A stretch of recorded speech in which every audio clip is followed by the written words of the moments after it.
kalian subscribe dulu channel ini agar kalian tidak ketinggalan video terbaru dari channel kami.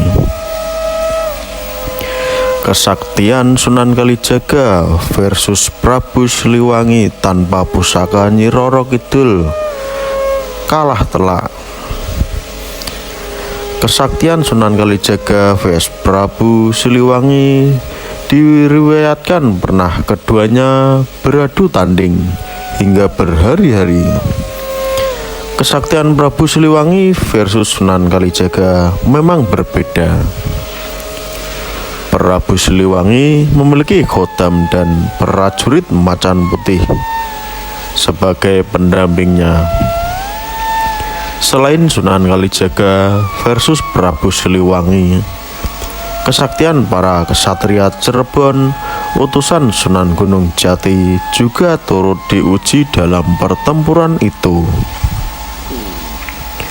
Rupanya pertempuran Sunan Kalijaga versus Prabu Siliwangi tak seimbang lantaran kesaktian salah satu wali songo tersebut ternyata bukan tandingannya. Sedangkan Sunan Gunung Jati tidak turun langsung dalam pertempuran melawan kakeknya tersebut.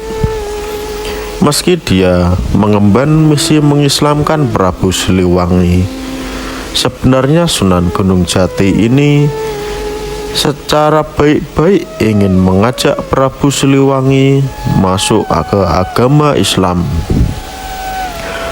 Namun ternyata hal tersebut tidak bisa berjalan mulus, sehingga akhir Sunan Gunung Jati mengutus Sunan Kalijaga bersama sejumlah rombongannya.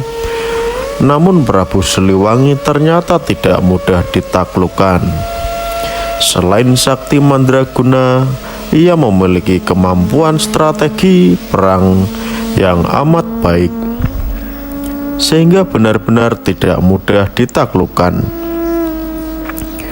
Waktu Sunan Gunung Jati diriwayatkan mengirimkan Sunan Kalijaga, Pangeran Arya Kemuning, Nyimas Gandasari untuk mendatangi Prabu Siliwangi. Pertempuran dan adu kesaktian Sunan Kalijaga versus Prabu Siliwangi tidak terelakkan. Namun rombongan dari Kesultanan Cirebon tersebut berhasil dipukul mundur. Dengan karohmah yang dimiliki Sunan Gunung Jati, akhirnya mendapatkan petunjuk bagaimana menaklukkan dan mengalahkan sang Prabu Siliwangi. Ternyata dia harus menggunakan sebuah pusaka yang digabung dengan benda lainnya untuk bisa menandingi Prabu Siliwangi. Sulitnya salah satu pusaka tersebut ternyata milik Putri Kandita Ayu Nyi Roro Kidul, yang konon katanya adalah putri dari Prabu Siliwangi. Akhirnya Sunan Kalijaga diutus untuk bertemu dengan Nyi Roro Kidul dan berusaha meminjam tombak karena raksasa yang tersohor kesaktian dan kemampuannya. Tapi bukan Nyi Roro Kidul namanya, dia tidak begitu saja meminjamkan pusaka itu, malah sempat jatuh hati kepada Sunan Kalijaga. Menurut Nyi Roro Kidul, tombak kerera raksasa tersebut hanya boleh dipinjam kepada suaminya. Dia juga mengajukan syarat untuk bisa bertemu dengan Sunan Gunung Jati. Singkat cerita, akhirnya Sunan Kalijaga membawa Nyi Roro Kidul ke Cirebon untuk berkunjung kepada Sunan Gunung Jati. Bahkan dari beberapa cerita tutur, Sunan Kalijaga sempat menikah dengan Nyi Roro Kidul dan akhirnya dipinjamkan tombak kerera raksasa itu. Pada akhirnya lewat gabungan beberapa pusaka termaksud tombak sakti tersebut, Sunan Kalijaga kembali bersiap untuk bertempur dengan Prabu Siliwangi. Ada kesaktian Prabu Siliwangi versus Sunan Kalijaga.